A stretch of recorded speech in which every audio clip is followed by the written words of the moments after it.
All right, it's late and I'm feeling spicy. Shenanigans, Shady Town, Mama's Couch. Folks are building houses in Shady Town.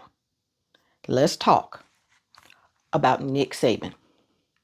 I love Coach Saban, who's an amazing coach, maybe the best of all time. But as you know, he is no fan of name, image, and likeness. He is no fan of compensating players. And so, while the president was at the University of Alabama to deliver commencement remarks, Nick Saban figured he'd have a conversation with him about reforming NIL. Okay, so without giving the president any specifics at all about how to, quote, reform the current state of college football in particular, he just left the president to go to his own devices and just use his own imagination and just make something up. So the president decided that he would have his team figure out how to deploy his favorite tool, the executive order, to fix college football. Okay, so apparently Coach Saban's concern, as well as Tommy Tuberville, who is the Republican senator from Alabama, and you may also recall that he is the former head coach of Auburn University. Apparently, both of them feel that under this current system, the playing field is not level. And so somebody needs to fix it. Okay, so attorneys representing current and former athletes under the House versus NCAA settlement call a potential executive order unmerited and unhelpful and unneeded. So they're irritated. Okay. Now, late last year, Coach Saban was on Fox News on an interview. And on Fox News, Saban urged Congress to step in and make NIL, quote, equal across the board, and so everyone has an equal opportunity to be successful.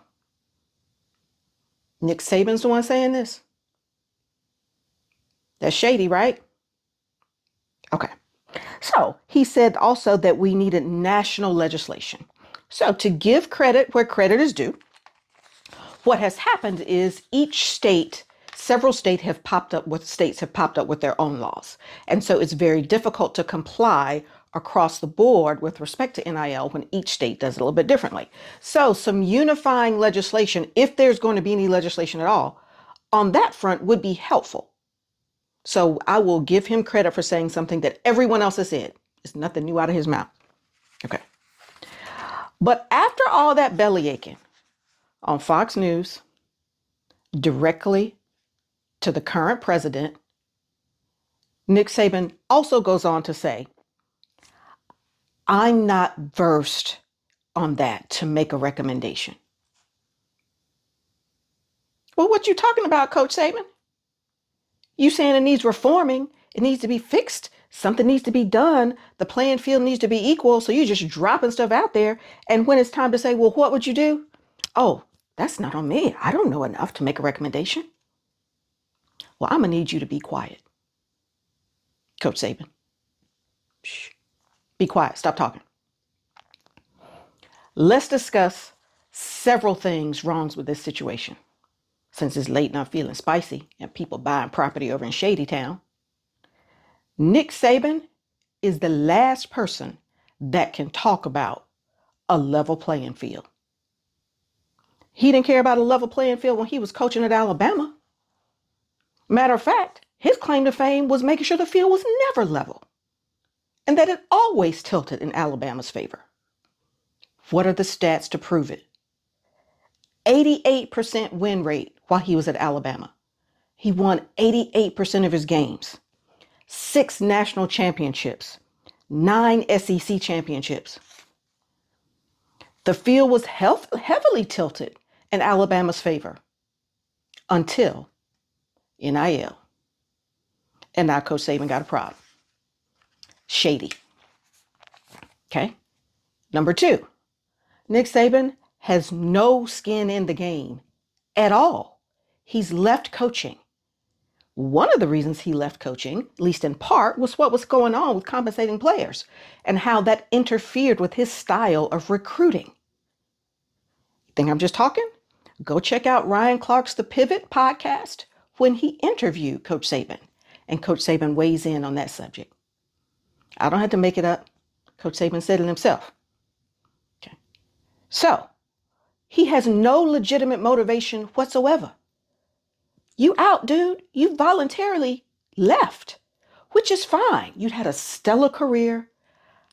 I think it was time, right? The game was changing and you didn't like the way the game was changing. You had every right to say, I'm done here. I'll go sit behind the desk and commentate.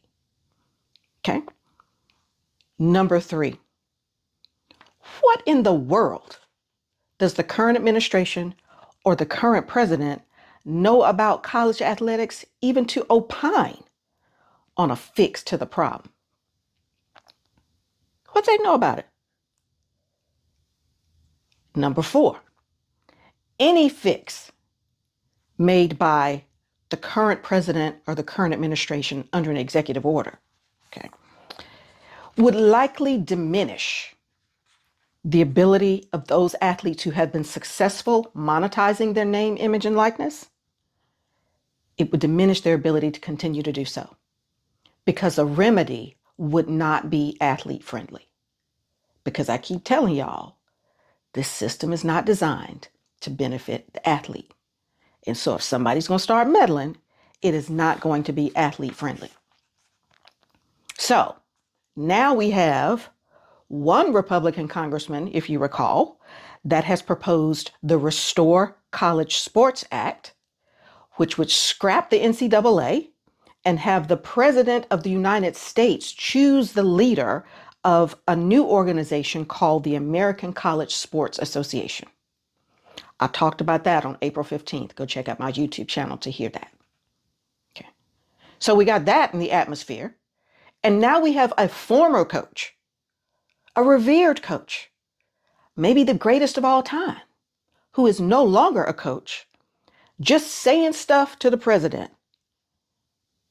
A president that has, as far as I know, no football IQ and no sports IQ.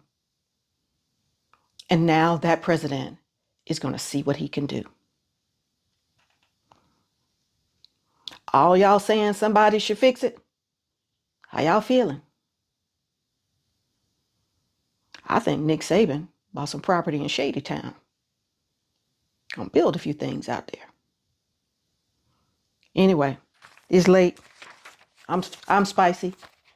Let me know what you think.